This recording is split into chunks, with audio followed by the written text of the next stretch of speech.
America की एक अदालत ने एक महिला को सजाए मौत का हुक्म सुनाया। दरअसल सजाए मौत का हुक्म सुनाने के लगभग 10 साल के बाद वो दिन, वो तारीख, वो समय आ जाता है जब उस महिला को मौत दी जाने वाली थी। उस दिन उस महिला को नहलाया जाता है, उसे तैयार किया जाता है और उसको बताया जाता है कि आज तुम्हारी मौत का वो दिन, वो तारीख आ चुकी है। उससे पूछा जाता है कि आज तुम खाने में क्या खाओगी।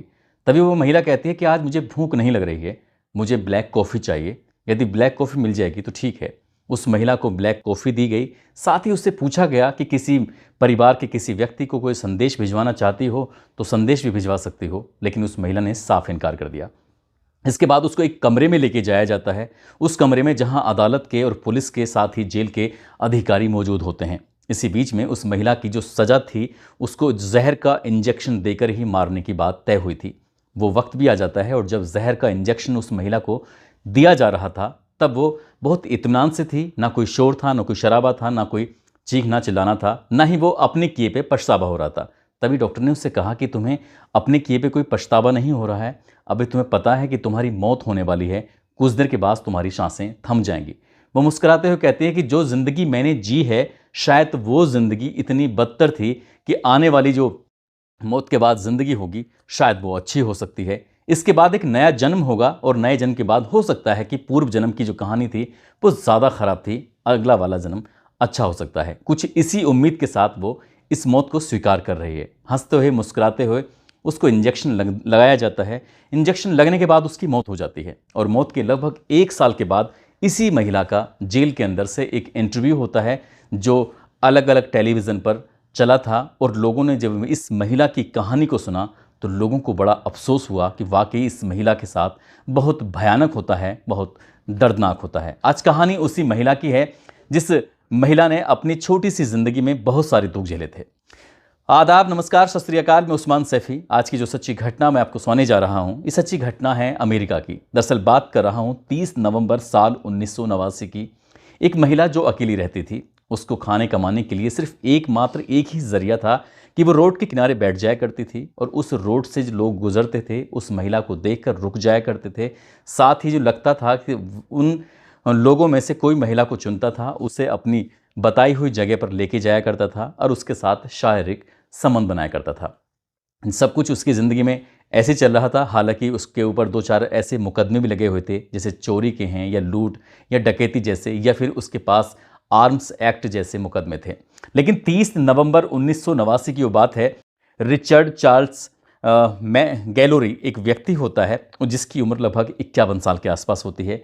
इस व्यक्ति ने इस महिला, जिसका नाम होता है एलिन बुरनोस को अपने साथ लेके जाता है, जो कि एक इलेक्ट्रॉनिक स्टोर का मालिक होता है। उसके साथ वो शारीरिक संबंध बनाना चाहता था। इसके लिए उसने बाकायदा उसको पैसे भी पे किए और पैसे पे करने के बाद दोनों साथ साथ रहते हैं, खाते हैं। खाने के बाद अचानक ही उस व्यक्ति को पता नहीं क्या हो जाता है कि वो इस वेश्या, इस महिला को बहुत बुरी तरह से मारना पीटना शुरू कर देता है। ये महिला विरोध करती है, कहती है कि तुम ये सब क्या कर रहे हो। तब उसे वो और ज़्यादा मारता है। उसके बाद फिर उसके साथ वो शारीरिक संबंध बना रहा था, लेकिन उस महिला ने जब इनकार किया तब उसने उसके साथ ज़बरदस्ती बलात्कार करता है। बलात्कार करने के बाद भी वो थमता नहीं है। उसके बाद फिर उसके साथ वो अप्राकृतिक यौन संबंध बनाता है और उसे बहुत बुरी तरह से मारता है, पीटता है। तब वो महिला एक अकेले कोने में बैठकर रो रही थी, बिलबिला रही थी। और अचानक ही उसकी जब उससे होश आता है कि उसने इसके साथ आखिरकार ऐसा क्यों किया है, तभी वहीं एक पास में एक पिस्टल रखी हुई थी। इस महिला ने उस व्यक्ति को एक के बाद एक कई गोलियां मारी और कई गोलियां मारने के बाद उसको मौत के घाट उतार देती है। बस आसानी से यहाँ से चली जाती है। कोई उसकी पहचान नहीं थी, किसने ये कत्ल किया है, किसने नहीं किया है। और कुछ वक्त बीत जाता है, यानी कि 30 नवंबर को वो हत्या करती है। साथ ही 13 दिसंबर 1989 को उसकी लाश मिल जाती है। पोस्टमार्टम होता है और पोस्टमार्टम के बाद पता चलता है कि इसको व्यक्ति को कई गोलियां मारी गई थी, लेकिन मरने का क्या कारण था इसका कभी पता नहीं चल पाया। इसके बाद फिर कुछ वक्त बीत जाता है और एक व्यक्ति, ये फिर वही महिला जाकर, जिसका नाम होता है एलिन बुरनोस, ये सड़क के किनारे बैठी हुई थी, इंतज़ार कर रही थी कि कोई ग्राहक आएगा और उसको लेके जाएगा। ऐसे ही ग्राहक आता है, डेविस एड्रियो स्पीयर्स, जिसकी उम्र लगभग 48 साल के आसपास होती है और वो मजदूर था।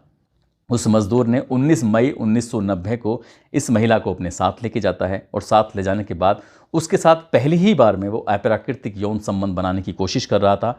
महिला ने विरोध किया तो उसने उसके साथ मारपीट करना शुरू कर देता है।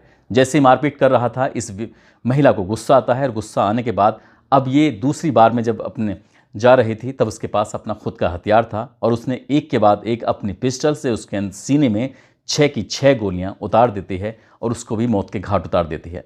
जैसे मौत के घाट उतारती है, वहाँ से आराम से चली आती है और 1 जून 1990 को साइडर्स एक काउंट्री एक जगह होती है, वहाँ पर इसकी लाश मिल जाती है। और उसके बाद ये महिला अपने काम में फिर से बिजी हो जाती है। जो इसका एक काम था वेश्यावृत्ति करना, रोड पर गुजरने वाले लोगों का इंतज़ार करना, क्योंकि वो लोग उसे पैसे देते थे और पैसे देने के बाद इसके साथ जो भी करना होता था वो करते थे और इसी से ही इस महिला का भरण पोषण चल रहा था। वक्त आगे बढ़ रहा था। 31 मई 1990 की बात है। एक और व्यक्ति आता है जिसका नाम होता है चार्ल्स एडमंड कासगेटन, जिसकी उम्र लगभग 40 साल के आसपास होती है, जो कि पार्ट टाइम एक रेडियो वर्कर होता है और वो इस महिला को अपने साथ लेके जाता है। और इस महिला को साथ ले जाने के बाद ये भी इसके साथ वैसा ही करता है जैसा पहले वाले व्यक्ति ने किया था। खूब इसकी पिटाई करता है, फिर इसके साथ ज़बरदस्ती करता है, बलात्कार करता है इसका, उसके साथ अप्राकृतिक यौन संबंध बनाने की भी कोशिश कर रहा था।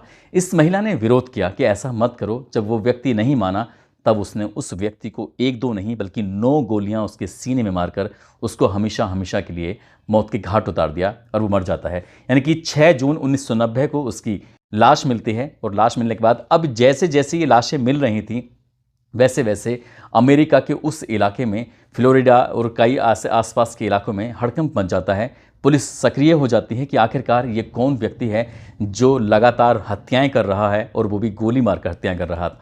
सबका एक जैसा पैटर्न होता है जो मर रहे थे।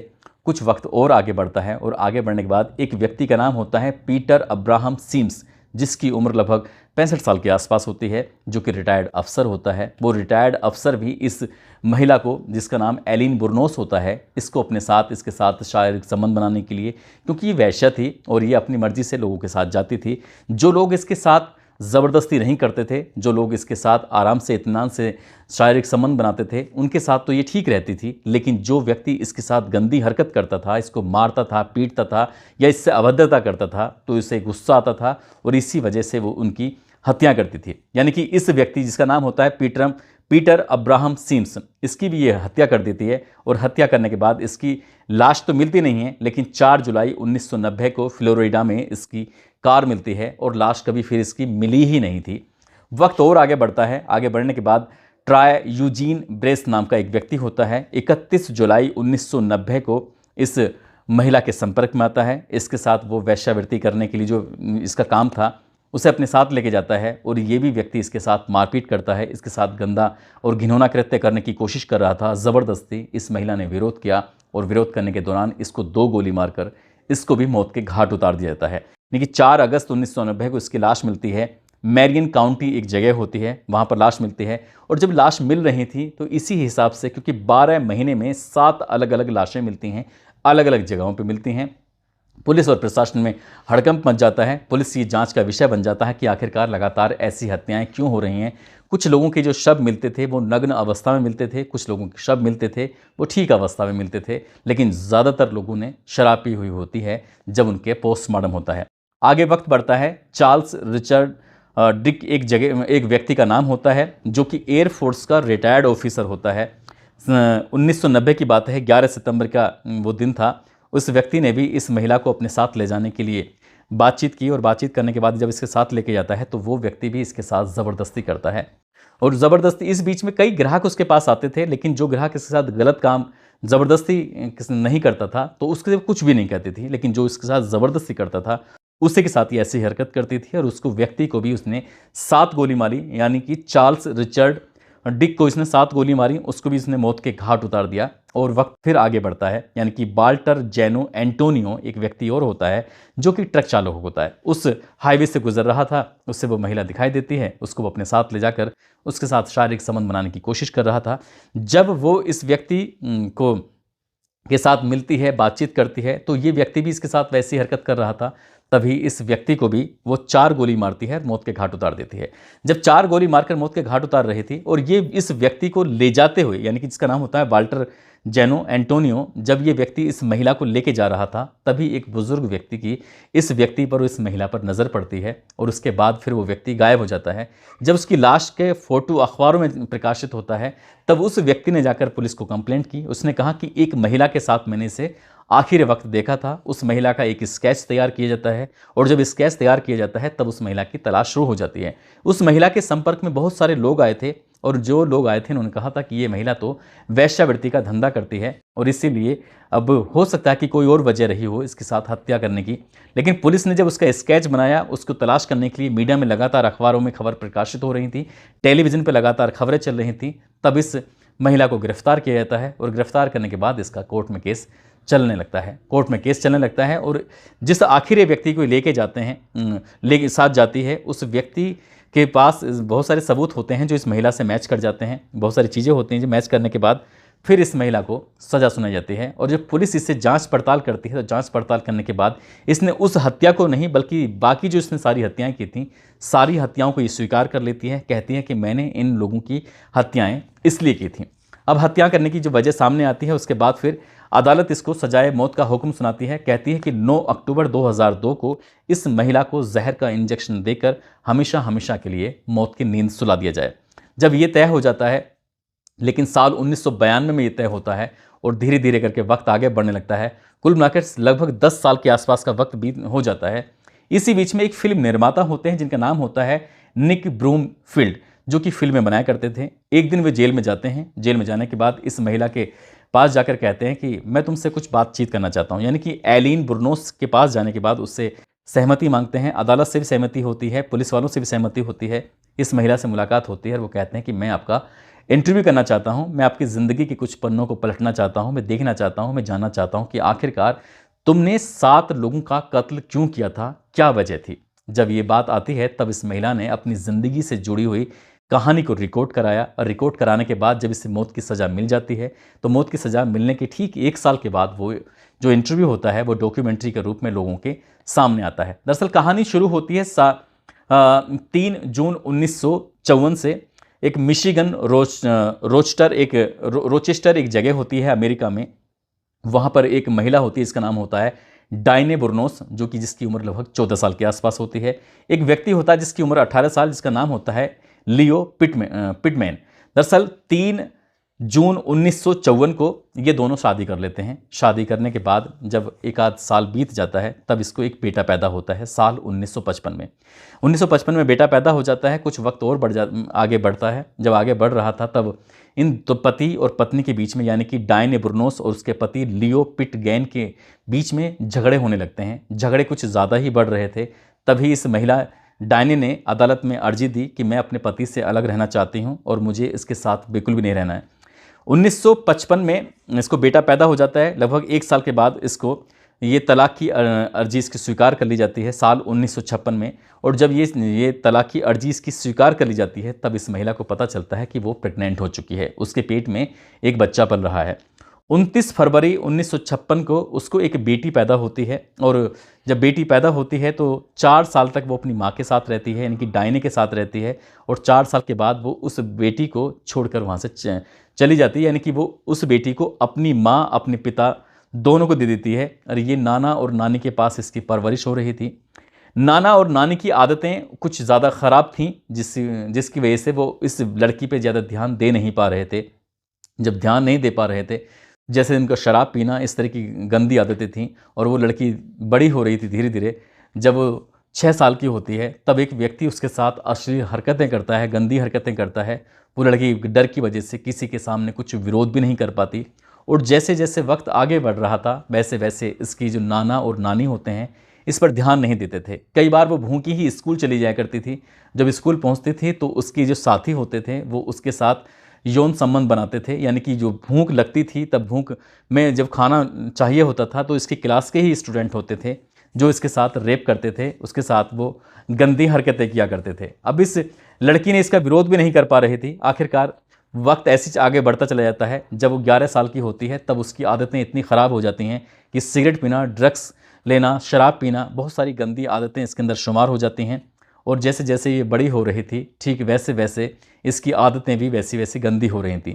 जब ये 14 साल की होती है तब इसका सामूहिक बलात्कार किया जाता है और बताया जाता है कि उस वक्त ये प्रेग्नेंट हो जाती है और एक बेटे को भी जन्म देती है। और आगे वक्त बढ़ता है, इसकी एक व्यक्ति से शादी हो जाती है। वो व्यक्ति भी इसके साथ खूब मारपीट क्या करता था, लेकिन इसने उससे तलाक लेना ही उचित समझा, इसलिए तलाक लेकर ये अलग हो जाती है। अब इसके पास खाने कमाने के लिए कोई ज़रिया था नहीं। दादी, इसकी जो नानी थी, वो ख़त्म हो जाती है और नाना ने इसको घर से निकाल दिया था। आखिरकार जाए तो कहाँ जाए। जहाँ इसकी माँ और उसके पिताजी रहते थे वहाँ इसने आसरा लेने की कोशिश की, लेकिन वहाँ भी उसको आसरा नहीं मिलता। इसकी माँ उसको स्वीकार नहीं करती है और ये लड़की अकेली रहने लगती है जंगलों में। जंगल में रहती थी, रोड के किनारे बैठ जाया करती थी। कोई व्यक्ति आता था तो उसके साथ ये शारीरिक संबंध बनाती थी। जब वहाँ से कोई ग्राहक नहीं मिलता था तब ये जाकर या तो चोरी किया करती थी या फिर हथियार चुरा लिया करती थी। या जो लोग उस हाईवे से गुजरते थे जिनके साथ ये वैश्यावृत्ति का धंधा किया करती थी, उन्हीं व्यक्तियों का ये सामान चोरी कर लिया करती थी। इसलिए कई बार इसके खिलाफ पुलिस स्टेशन में भी शिकायतें दर्ज होती थीं। लेकिन जो व्यक्ति इसके साथ शारीरिक संबंध बनाते थे बिल्कुल इत्मीनान से, जिसके साथ ये बदतमीजी नहीं होती थी, बाकी उनके साथ भी कुछ नहीं होता था। लेकिन जिस जिस व्यक्ति ने इसके साथ मारपीट की, इसके साथ गलत तरीके से पेश आया, इसने उन सब का मर्डर कर दिया। धीरे धीरे करके उसने 12 महीने में 7 लोगों का कत्ल किया था। इसलिए अमेरिका की अदालत ने इस महिला को सजाए मौत का हुक्म दिया था और ये कहा था कि इस महिला को 9 अक्टूबर 2002 को जहर का इंजेक्शन देकर हमेशा हमेशा के लिए मौत की नींद सुला दिया जाए। जब ये डॉक्यूमेंट्री लोगों के सामने आती है तब लोगों को पता चलता है कि इस महिला ने बचपन से, यानी कि जब ये पेट में होती है, पेट में पैदा होने से लेकर और मरने तक ये दुख ही झेलती है। लगभग 10 साल तक इस सलाखों के बीच में रहती है। सलाखों के अंदर रहने के दौरान भी कोई कैदी इससे बातचीत नहीं करता था। 24-24 घंटे ये अकेली ही रहती थी, या तो पढ़ाई किया करती थी या फिर टीवी देखा करती थी। तो इसकी ज़िंदगी का चैप्टर ख़त्म होने के बाद पब्लिक के सामने जब बात आती है, डॉक्यूमेंट्री आती है, तब इसकी हकीकत लोगों के सामने आती है। दोस्तों, इस पूरे घटनाक्रम को सुनाने का उद्देश्य किसी को परेशान करना नहीं है, किसी का दिल दुखाना नहीं है, बल्कि आपको जागरूक करना है, आपको सचेत करना है और आपको बताना है कि किसी की ज़िंदगी का इम्तहान इतना ना लिया जाए जिससे कि उसके सब्र का बांध टूट जाए। शायद इस एलिन नाम की इस महिला के सब्र का बांध टूटा था, इसलिए इसने 1-2 नहीं बल्कि 7 कत्ल कर दिए थे। जाते जाते आज अलीगढ़ की रहने वाली हैं सुरभि, अयोध्या के रहने वाले हैं सोनू गुप्ता, जौनपुर के रहने वाले हैं समर यादव। आज इन सब का जन्मदिन है। इनको जन्मदिन की ढेरों सारी शुभकामनाएं, बहुत बहुत मुबारकबाद। साथ ही हमीरपुर के रहने वाले हैं नसीमुद्दीन, उदयपुर के सागर कुमार, बंगाल के जुबैर खान, जयपुर से जय सिंह, लखनऊ से शकील शाह, अंकित यादव, राजन कुमार सिवान से, अनु यादव, नदीम खान, सलीम राजस्थान से, शिवांगी, भोपाल से सनेज यादव, ताहिर खान, बदन सिंह, सुमित मावी। आप सब लोग अपना ख्याल रखें, सुरक्षित रहें। जय हिंद, जय भारत।